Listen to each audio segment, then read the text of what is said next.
Well, Prime Minister Mark Carney meeting with Saudi Arabia's Crown Prince Mohammed bin Salman in Jeddah today as the two countries look to deepen bilateral trade and investment. Now, the Prime Minister was questioned about his approach to Saudi Arabia when it comes to human rights concerns.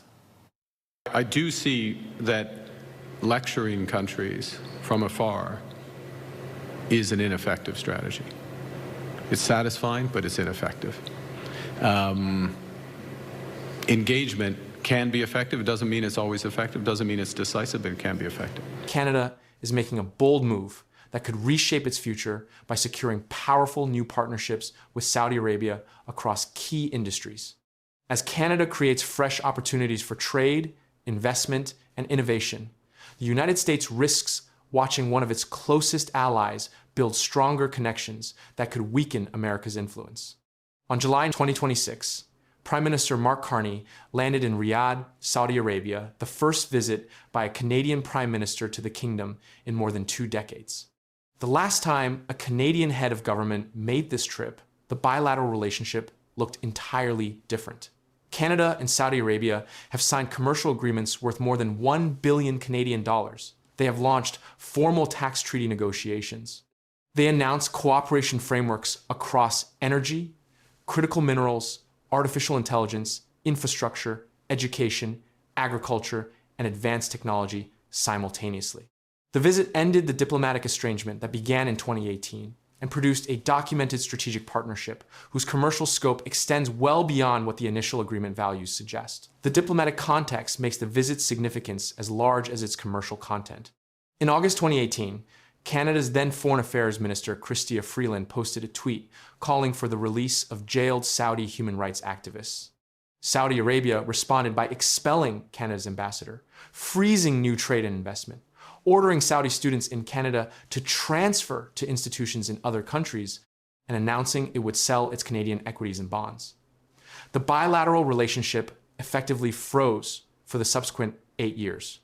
The 2026 Carney visit to Riyadh and the meetings with Crown Prince Mohammed bin Salman that followed are the documented end of that freeze, a normalization and expansion of a relationship that had been suspended through 2 Canadian federal governments.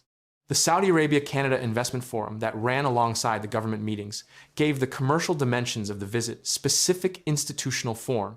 Business leaders from both countries participated in sessions covering the sectors the 2 governments identified as priority cooperation areas.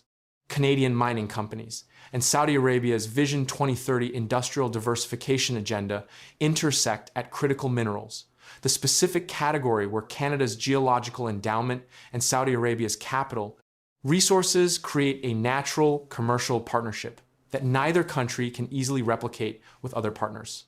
Canada holds uranium, nickel, cobalt, graphite, lithium, and copper at scales that Saudi Arabia's manufacturing expansion will need as it builds the industrial base Vision 2030 envisions.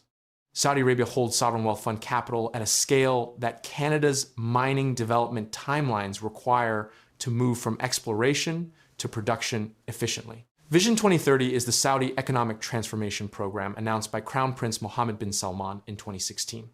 Targeting a reduction in Saudi Arabia's dependence on oil revenue from approximately 40% of GDP to less than 10% by 2030 through diversification into tourism, entertainment, advanced manufacturing, technology, and green energy. The program involves hundreds of billions of dollars in planned domestic investment across multiple sectors, with a significant portion targeted at attracting international technology, expertise, and supply chain relationships that Saudi Arabia does not currently possess domestically. Canada's mining expertise, clean technology sector, AI capability, and agricultural production all sit in the category of assets that Saudi Arabia's diversification program needs access to. The Saudi Public Investment Fund, the kingdom's sovereign wealth fund, valued at approximately $925 billion as of early 2026, is the primary capital vehicle through which Saudi Arabia's international investment ambitions are executed. PIF has invested in technology companies, infrastructure projects, entertainment ventures, and industrial partnerships across Europe, Asia, and the Americas. Its exposure to Canadian assets has historically been limited. The tax treaty negotiations announced during the Carney visit are the foundational legal infrastructure that makes larger PIF investment in Canada commercially practical, eliminating double taxation on returns from cross-border investments, and providing the legal certainty that institutional capital allocation at the PIF scale requires before committing to long-term positions in foreign jurisdictions. Canada and Saudi Arabia share a commitment to building a more prosperous, secure, and sustainable future. Today, we are turning a new page in our relationship, deepening our partnership across trade, investment, energy, critical minerals, defense, and innovation. Carney stated at the conclusion of the Riyadh meetings, "The energy dimension of the partnership is the one that carries the most immediate commercial weight, given where both countries sit in the global energy transition. Canada is expanding LNG export capacity toward Asia through the Kaysai Lissams, LNG Canada Phase 2, Cedar, and wood fiber projects. Saudi Arabia is simultaneously one of the world's largest oil producers and one of the largest investors in renewable energy capacity through Vision 2030's clean energy targets. The two countries are not energy competitors in the same market. Canada primarily exports to Asia and North America, while Saudi Arabia primarily supplies Europe and Asia through different routes and product grades. Their energy relationship is one of complementary expertise and technology rather than direct supply competition. The AI and technology dimension of the Riyadh discussions connects to Saudi Arabia's NEOM mega project and its broader digital economy ambitions under Vision 2030.